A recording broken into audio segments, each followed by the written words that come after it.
kesempatan untuk belajar pada hari ini, di mana kita akan mempelajari tentang sejarah kebudayaan Islam. Kedua, selawat kita salam kita akan juga kepada Nabi kita Muhammad SAW. Dan ketiga, terima kasih kepada para siswa yang telah berhadir pada hari ini. Nah, pertama mari kita periksa absensi pada hari ini. Apakah ada yang tidak hadir pada hari ini? Hadir semua ya. Alhamdulillah hadir semua. Nah, maka kita dapat memasuki pembelajaran dengan bersama-sama membacakan basmalah. Bismillahirrahmanirrahim. Nah, materi pada hari ini kita akan membahas tentang Khalifah Umar Ibn Khattab. Khalifah Umar Ibn Khattab ini bagian dari Khulafa Rasyidin. Nah, di mana pembelajarannya sudah kita bahas terdahulu. Maka di kuliah itu ada yang masih ingat berapa jumlah Khulafa Rasyidin? Ada 4. Ada yang bisa menyebutkan satu-satu? Abu Bakar, terus Utsman, Ali. Ya, bagus. Tepuk tangan semuanya. Alhamdulillah masih ingat pelajaran yang terdahulu. Maka kita dapat memasuki pembelajaran hari ini, yaitu Khalifah Umar bin Khattab. Nah, pada pembelajaran hari ini kita akan fokus kepada 3 hal. Hal pertama adalah mengenal siapa itu Umar bin Khattab. Yang kedua, bagaimana pengangkatan Khalifah Umar bin Khattab. Yang ketiga, apa saja yang dilakukan oleh Umar selama beliau menjadi khalifah. Nah, lanjut. Pertama dari kita mengenal dulu lah siapa Umar bin Khattab. Namanya lebih lengkap lagi, yaitu Umar bin Khattab bin Nufail bin Adi bin Ka'ab bin Luay. Dihafal, jadi kita mengecaknya mengingat Umar bin Khattab aja. Nah, kemudian ada pembagian gelar.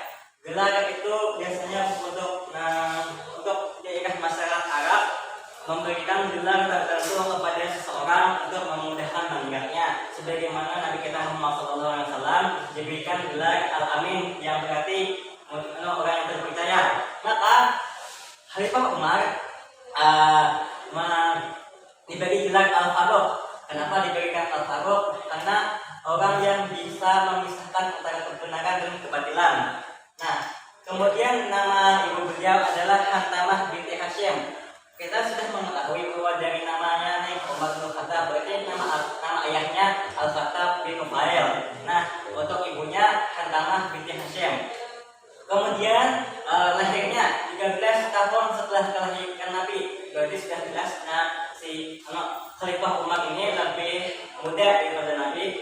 Nah, kemudian Umar terkenal sebagai orang yang mau belajar, pandai baca tulis, bijaksana, bicaranya fasih, penyantun, argumentasinya kokoh dan gigih mempertahankan segala sesuatu yang sudah menjadi tradisi Quraisy berupa ritual peribadatan dan sistem sosial. Nah, jadi apapun yang dilakukan oleh suku Quraisy yang telah lama dilakukan oleh mereka, Umar ini, Khalifah Umar terkenal dengan kuat mempertahankannya itu. Nah, kemudian lanjut. Nah, pertama kita dalam tahap untuk mengenal Umar bin Khattab, kita harus mengetahui bahwa Umar bin Khattab tidak terlahir sebagai seorang Muslim. Nyatanya Umar bin Khattab masuk Islam atau biasa katanya sempat menjadi mu'alaf. Nah, pertama adalah apa yang menyebabkan Khalifah Umar ini masuk Islam. Yang pertama adalah jelas karena didoakan Nabi. Bagaimana doa Nabi? Sebagaimana hadis, ada di daerah Jazirah Arab, terutama di Haramain, ada 2 Umar yang terkenal. Nah, dalam doa Nabi menginginkan salah satu dari 2 Umar itu untuk masuk Islam. Yang pertama ada Umar bin Khattab, yang kedua ada Umar bin Hisham. Ada yang tahu Umar bin Hisham itu siapa? Belum. Kalau Abu Jahal tahu? Nah, Abu Jahal itu siapa? Paman Nabi. Nah, nama asli Abu Jahal itu Umar bin Hisham. Nah, jadi ada 2, Umar bin Khattab dan Umar bin Hisham, Abu Jahal pamannya Nabi. Dan yang dikabulkan oleh Allah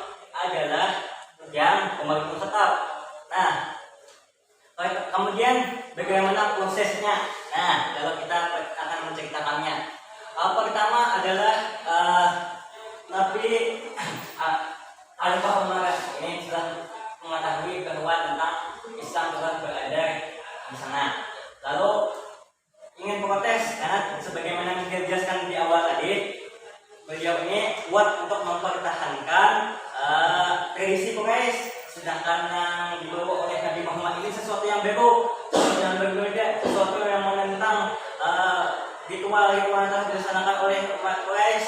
Nah, lalu beliau ini marah. Saat beliau marah, tujuan beliau ingin langsung saja, aina Muhammad, di mana Muhammad? Aku ingin membunuhnya. Saking pembunuhannya beliau ini. Lalu beliau ingin mencari, kemana beliau ingin mencari? Tentu saja ke tempat yang tidak dikenal oleh mereka, yaitu nantinya dibahas di Baitul Arqam, tempat rumah Al-Arqam, di mana itu adalah sahabat para nabi. Sahabat Nabi di mana beliau dikumpulkan, dan disitulah Nabi mengajar dan memberikan ilmu agama. Nah, kemudian di tengah perjalanan beliau menemui oleh Nuaim bin Abdullah. Siapa? Nuaim bin Abdullah. Dalam saat perjalanan membunuh Nabi, ternyata menyampaikan hajatnya nih untuk pas bertemu dengan Nuaim, yang menyampaikan bahwa aku ingin bertemu Nabi untuk membunuhnya. Lalu si Nuaim bin Abdullah ini menjelaskan, untuk apa kamu langsung membunuh Muhammad, sedangkan adikmu sendiri Fatimah dan suaminya Sa'ad bin Zaid telah masuk Islam. Nah, kada percaya toh si Khalifah Umar ini. Lalu beliau ini ke rumah beliau untuk memeriksa.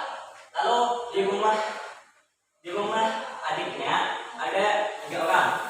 Pertama, sebagaimana dijelaskan, Fatimah bintul Khattab, Fatimah binti Al-Khattab karena nama ayahnya Al-Khattab tadi. Kemudian kedua, Sa'ad bin Zaid, suaminya Fatimah. Dan ketiga ada Habab bin Al-Arq.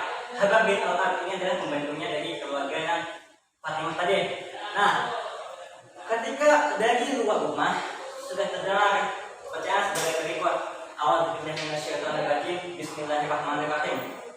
Taha ma anzalna 'alaikal qur'ana litashqa illa tadhkiratan liman yakhsha tanzilan mimman khalaqal arda was samawati al-'ula ar-rahmanu 'alal 'arsy istawa. Shadaqallahul 'azim.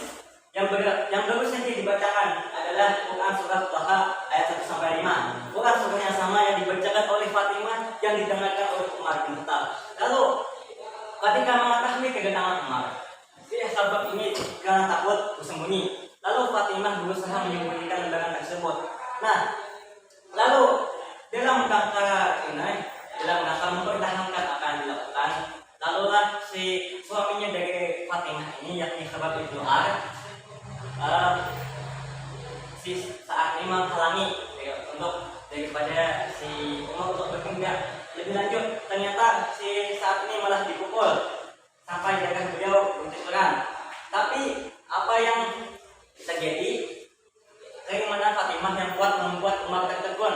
Nah, jadi pertama kalinya dalam hidup Umar bin Khattab ada orang, yakni bahkan adiknya sendiri, berani menentang, berani mempertahankan, berani mengharikatkan suaminya ini berdarah untuk mempertahankan apa yang dia punya. Bahasa Banjarnya itu ada suah bolong kainina di bawah bangkainina. Lalu sekalinya disariki, adik insyaallah apa menyariki. Nah, lalu tertegun beliau sehingga ingin meminjam lembaga tersebut. Nah, ketika sebelum meminjamkan si Fatimah ini untuk meminta beliau untuk bersuci, lalu beliau untuk mandi.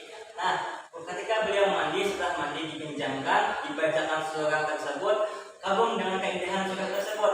Maka ketika sudah kagum, beliau langsung ingin bertamu dengan Nabi di Baitul Arqam.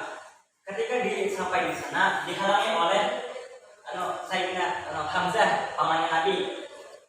Jadi saat ini masuk ingin dihalangi, lalu diberitahukan bahwa aku sebenarnya ingin masuk Islam, takdirlah seluruh orang di dalam Baitul Arqam. Nah, kemudian dan saat itulah Umar masuk Islam. Kemudian bagaimana Umar ditunjukkan sebagai khalifah Sebagaimana yang kita ketahui dalam kalimat sebelumnya, yakni Umar bin Khattab. Umar bin Khattab ini meninggal karena sakit. Beliau meninggal karena sakit, lalu sakit beliau ini semakin parah. Sakit beliau semakin parah, dikumpulkanlah para sahabat. Para sahabat kemudian mendiskusikan untuk menyampaikan bahwa siapa yang akan menjadi khalifah selanjutnya. Lalu tidak ada yang bersedia. Kemudian ketika tidak ada yang bersedia, lalu dipanggil Abdurrahman bin Auf dan Utsman bin Khattab, lalu meminta pendapat tentang Umar bin Khattab. Kepada Abdurrahman bin Auf dan Utsman bin Affan, bagaimana pendapat kalian tentang Umar bin Khattab? Setuju, lalu dan dibilang wasiat dan menunjuk Umar bin Khattab. Dan Umar bin Khattab menjadi khalifah pada 22 Jumadil Tsani, Jumadil Akhir kita 13 Hijriah atau 13 Agustus 634 Hijriah.